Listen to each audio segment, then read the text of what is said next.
দেশের ক্লাব ফুটবলের giant Bashundhara Kings কিন্তু গত আসরে না পারলেও এবার শিরোপা জয়ের মিশনে এগিয়ে যাচ্ছেন তপু দোরিয়ালটনরা।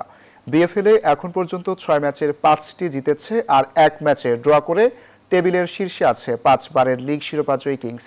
নিজেদের সপ্তম ম্যাচেও সেই ধারা ধরে রাখতে চান বাংলার রাজারা।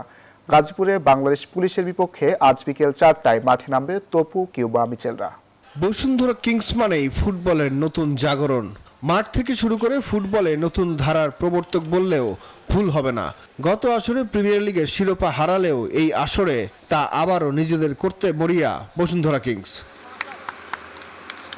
লিগের শুরুর ম্যাচে হোঁচট খেলেও পরে ঠিকই ঘুরে দাঁড়িয়েছে কিংস। টানা 5 ম্যাচ জিতে এখন তারা পয়েন্ট টেবিলের শীর্ষে থাকলেও মাঠের কারণে নিজেদের আসল ফুটবলটা খেলতে পারছে না বসুন্ধরার ফুটবলাররা। তবুও মানিয়ে নেয়ার চেষ্টার কমতি রাখছে না তারা। কিংসের কোচ ও ফুটবলাররা বলছেন, মাঠের পরিস্থিতি যেমনই হোক না কেন নিজেদের পরিকল্পনা অনুযায়ী খেলতে পারলে শিরোপা ছুঁতে পারবেন তারা। আমাদের নিজস্ব স্টেডিয়াম আছে এবং ফুটবল প্রফেশনাল লিগে হোম অ্যান্ড অ্যাওয়ের সিস্টেমে খেলে এবং অপোনেন্ট টিমগুলিরও তাদের ভেন্যু আছে। সেই মাঠগুলি সেভাবে আমরা পরিপূর্ণতা পাইনি। সবার জন্য একটু ডিফিকাল্ট। ওই জায়গায় যে আপনি দেখা যায় যে আপনার যে পাসিং ফুটবল সেটা কিন্তু খেলা হয় না, সবাই লং ফুটবল খেলতে চায়।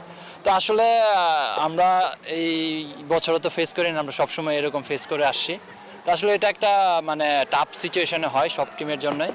এই আসরের প্রতিটি ম্যাচই কিংসের জন্য গুরুত্বপূর্ণ বলছেন তপু বর্মন। সব প্রতিপক্ষকেই সম্মান করে মাঠে জবাবটা দিতে চান তারা। পুলিশ ভালো টিম এবং ওরা ভালো খেলছে এবং সেই জন্য আমরা ওদেরকে সম্মানের সহিত ওদের সাথে ভালো টিম হিসাবে অপোনেন্টকে নিয়ে আমরা ভালো প্রস্তুতি নিয়েছি। তাদের টিমের মধ্যে অনেকগুলো ভালো প্লেয়ার আছে, তার সাথে ফরেন কিছু প্লেয়ার অ্যাড করেছে। তো আমার কাছে মনে হয় যে খুবই একটা মানে শক্ত ম্যাচ হবে।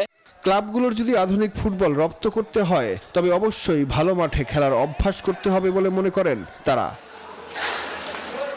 সুখন সরকার, নিউজ 24, ঢাকা। যুক্তরাষ্ট্রের 1 নম্বর জিম চেইন গোল্ড জিম এখন আবারও বাংলাদেশে। বসুন্ধরা আবাসিক এলাকা ও বসুন্ধরা সিটি শপিং মলে